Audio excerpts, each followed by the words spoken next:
Hello बच्चों, welcome back to our channel. कैसे हो आप लोग? I wish you all are happy, healthy and fine. आज के लेक्चर में मैं आप लोगों को प्रैक्टिस सेट 1.3 सॉल्व करना सिखाऊंगी। प्रैक्टिस सेट 1.1 एंड 1.2 का वीडियो अगर आपने नहीं देखा है तो उसका लिंक मैं आपको डिस्क्रिप्शन बॉक्स में दे दूंगी, आप वहां से देख लेना। एंड बच्चों, चैप्टर की शुरुआत मैंने की थी, आपको समझाया था कि सेट क्या होता है।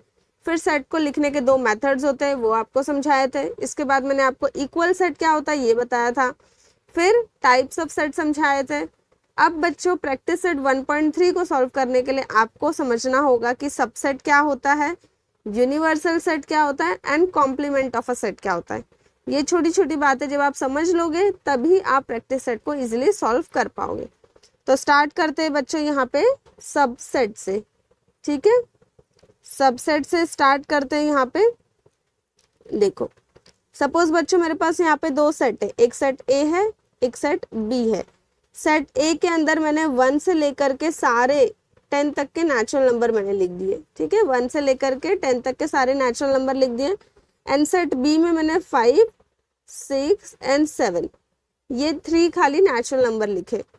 अब आप ध्यान से सेट ए और बी दोनों को ऑब्जर्व करोगे तो आपको समझ में आएगा कि यहाँ पे सेट बी के जितने भी एलिमेंट्स है वो सेट ए के अंदर प्रेजेंट है ना। सेट बी के जितने भी एलिमेंट्स है वो सेट ए के अंदर प्रेजेंट है। तो ऐसे में हम बोलेंगे बच्चों कि बी क्या है, सबसेट है ए का। B is a subset of A. B is a subset of A. और सिंबॉलिकली इसको हम लिखेंगे बच्चों बी। सबसेट का ये सिंबल होता है ए, तो B is a subset of A हो जाएगा। अंडरस्टूड? अब इसके जो डेफिनेशन है वो डेफिनेशन बच्चों मैं यहाँ पे लिख नहीं रही हूँ। इवन आपको भी कोई एग्जाम में डेफिनेशन नहीं पूछते हैं तो फिर भी मैं आपको समझा देती हूँ कि डेफिनेशन कैसे बनेगा। देखो, हम लिखेंगे सबसे पहले, suppose A and B are two sets. Definition में क्या आएगा? Suppose A and B are two sets if all the elements of if all the elements of set B are present in set A, then B is a subset of A। कितना simple सा definition है, आपको याद भी करने की जरूरत नहीं है। आपको सिर्फ क्या करना है बच्चों, आपको समझना है कि दो सेट है, अगर किसी एक सेट के सारे एलिमेंट्स किसी अदर सेट में प्रेजेंट है तो वो सेट क्या हो जाएगा, सबसेट हो जाएगा उस सेट का। तो इतनी सी बात आपको सिर्फ क्या करनी है बच्चों, समझनी है। यहाँ पे ऑफ ये इरेज हो गया था। ठीक है, तो डेफिनेशन आपको यहाँ पे बच्चों नहीं लिखना है, बट आपको जो कॉन्सेप्ट है उसके थ्रू खुद से ही डेफिनेशन बनाने आ जाए, इसलिए मैंने वो समझाया। अब यहाँ पे कुछ प्रॉपर्टीज है बच्चों। प्रॉपर्टीज, ये छोटी छोटी प्रॉपर्टीज आपको देखो क्वेश्चंस को सॉल्व करते वक्त काम आ जाती है और फिलिंग द ब्लैंक्स वगैरह में काम आ जाती है। तो ये प्रॉपर्टीज पढ़ना कंपलसरी है। ठीक है, तो देखो फर्स्ट प्रॉपर्टी क्या है। फर्स्ट प्रॉपर्टी है बच्चों, every set is a subset of itself.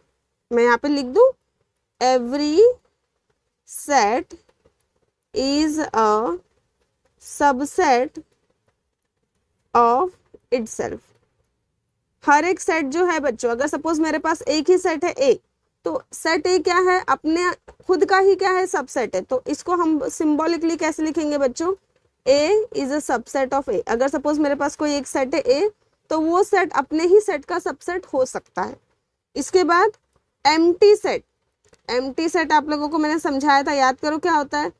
Empty set is a subset of every set. Empty set is a subset of every set. सोचो इसको कैसे लिखेंगे सिंबॉलिकली। देखो, एम्प्टी सेट मतलब ऐसा सेट, एम्प्टी सेट यानी खाली सेट। जो एम्प्टी सेट होता है वो एवरी सेट का क्या होता है बच्चों, सबसेट होता है। अब थर्ड प्रॉपर्टी है, if A is equal to B. याद करो, इक्वल सेट मैंने समझाया था। इक्वल सेट का मतलब क्या होता है, इक्वल सेट क्या होते हैं, if all the elements of set A are present in set B and all the element of set B are present in set A. मतलब set A and set B दोनों के elements अगर identical हो तो हम क्या बोलते हैं, उसको इक्वल सेट बोलते हैं। तो अगर हमारे पास दो इक्वल सेट है तो हम बोल सकते हैं बच्चों कि ए हो जाएगा सबसेट ऑफ बी का and B is also subset of A.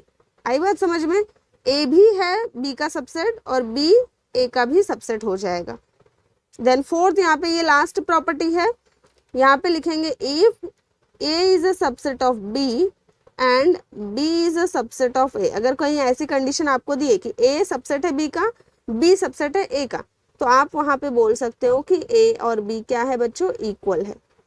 Understood. ये 4 प्रॉपर्टीज है बच्चों, बहुत ही सिंपल सिंपल प्रॉपर्टीज है। आप 2 बार इसको गो थ्रू कर लोगे, फिर जब आपको फ्री टाइम मिले अपने माइंड में 1-2 बार गो थ्रू कर लोगे तो आपको याद हो जाएगा।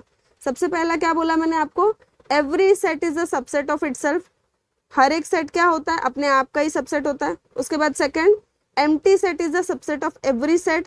फिर third, if A is equal to B, अगर हमारे पास 2 इक्वल सेट है तो A is a subset of B, B is also subset of ए।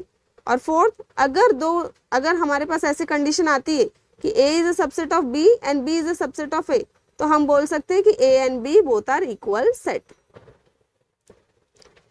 अब बच्चों इसके बाद बारी आती है यूनिवर्सल सेट की। यूनिवर्सल सेट का मतलब होता है ऐसा सेट जिसके अंदर अदर जितने भी सेट्स हो सब अकोमोडेट हो जाए, मतलब सारे सेट उस एक सेट के अंदर इंक्लूड हो जाए। जैसे यहाँ पे देखो एक सेट लिखा है मैंने A, 1 से लेके 10 तक सारे नेचुरल नंबर सेट A में लिखे। फिर एक B लिखा है सेट जिसमें मैंने लिखा है 2, 3, 4, ये भी नेचुरल नंबर है। एक सेट C लिखा है 5, 6, 7 है इसके अंदर एलिमेंट्स, ये भी नेचुरल नंबर ही है। तो सेट बी और सेट सी, ये दोनों के जो एलिमेंट्स है, सेट बी और सेट सी, पूरा का पूरा सेट ए के अंदर इंक्लूड हो जा रहा है। तो यहाँ पे बच्चों जो सेट ए है वो क्या हो जाएगा, यूनिवर्सल सेट हो जाएगा। यूनिवर्सल सेट को हमेशा हम कैपिटल लेटर यू से ही क्या करते हैं, डिनोट करते हैं। ओके, यूनिवर्सल सेट को हमेशा हम कैपिटल लेटर यू से डिनोट करते हैं। अब यहाँ पे बच्चों मैं ये भी समझा देती हूँ कि वेन डायग्राम क्या होता है। वेन डायग्राम, जॉन वेन, ये एक मैथमेटिशियन थे जॉन वेन, इन्होंने ही सबसे पहले बताया कि हम क्या कर सकते हैं, क्लोज फिगर का यूज करके भी सेट को रिप्रेजेंट कर सकते हैं। जैसे स्टार्टिंग में आप लोगों ने देखा था कि 2 मेथड्स होते हैं सेट को लिखने के, एक लिस्टिंग मेथड था, दूसरा सेट बिल्डर मेथड था। तो ऐसे मेथड्स के अलावा हम क्या कर सकते हैं, क्लोज फिगर, जैसे कि बच्चों देखो रेक्टेंगल हो गया, जैसे कि स्क्वायर हो गया, सर्कल हो गया, ट्राइंगल हो गए, तो इन क्लोज फिगर्स को यूज करके भी हम सेट को रिप्रेजेंट कर सकते हैं, ऐसा इन्होंने कहा। और such representation of a set using the close figures, ठीक है, क्लोज फिगर का यूज करके जब हम सेट को रिप्रेजेंट करते हैं, such representation of set is called Venn diagram. ऐसे रिप्रेजेंटेशन को ही हम वेन डायग्राम बोलते हैं। अंडरस्टूड। जैसे कि आप देखो यहाँ पे एक यूनिवर्सल सेट है, तो यूनिवर्सल सेट मैंने आपको समझाया, तो ऐसा सेट कि जिसके अंदर बाकी के जितने भी सेट होंगे सब अकोमोडेट हो जाए, उसी के अंदर इंक्लूड हो जाए। तो जो सबसे बिगर सेट है, जो अपने अंदर बाकी सारे सेट को इंक्लूड कर पा रहा है, वो बिगर सेट क्या होगा, यूनिवर्सल सेट हो जाएगा। यहाँ पे यू जो सेट है, ये जो पहला वाला सेट मैंने लिखा है, इसके अंदर सेट बी सेट सी इंक्लूड हो गया ना, तो यू क्या हो गया बच्चों, यहाँ पे ये यूनिवर्सल सेट हो गया। और यूनिवर्सल सेट को हमेशा कैपिटल लेटर यू से ही डिनोट करना है, इसलिए मैंने यहाँ पे यू लिख दिया। अब हम वेन डायग्राम का यूज करके भी यूनिवर्सल सेट को रिप्रेजेंट कर सकते हैं यहाँ पे। अब वेन डायग्राम का जब हम यूज करेंगे यूनिवर्सल सेट को बताने के लिए, तो हमेशा आपको रेक्टेंगल ही बनाना है, आप सर्कल ट्राइंगल ये सब नहीं यूज कर सकते हो। तो यूनिवर्सल सेट को अगर आपको वेन डायग्राम के थ्रू शो करना है तो आप रेक्टेंगल बनाओगे, यहाँ पे यू लिखोगे बाहर, और यहाँ अंदर 1 2 3 4 5 6 7 8 9 10 इस तरीके से आप रिप्रेजेंट कर सकते हो। सो आई विश कि यहाँ पे आपको ये सारे डाउट्स क्लियर हो गए होंगे। सबसेट क्या होता है, यूनिवर्सल सेट क्या होता है, वेन डायग्राम क्या है। इसके बाद बच्चों एक छोटा सा और टॉपिक है, कॉम्प्लीमेंट ऑफ अ सेट।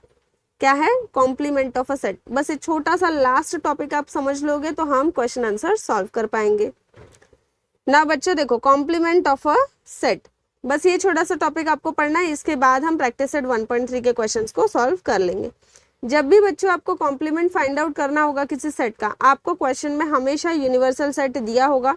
तो मैंने यहाँ पे एक यूनिवर्सल सेट ले लिया है, इसके बाद मैंने एक अनदर सेट ले लिया है बी। यहाँ पर कॉम्प्लीमेंट ऑफ बी हम फाइंड आउट कर रहे हैं, तो उसको हम कैसे डिनोट करते हैं, बी लिखते हैं और उसके ऊपर एक ऐसे छोटी सी लाइन बना देंगे, तो ये क्या हो जाएगा, complement of B.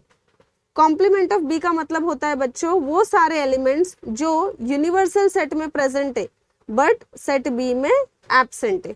Understood. Universal set में प्रेजेंट है बट सेट बी में एब्सेंट है, उसी को हम बोलते हैं बच्चों कॉम्प्लीमेंट ऑफ बी। इसको मैं रूल मेथड्स के थ्रू आपको लिखकर बताती हूँ। देखो, complement of B is the set of all those x, complement of set B is the set of all those x such that x is belongs to universal set and x should not belongs to set B. Understood बच्चों, आई बात समझ में?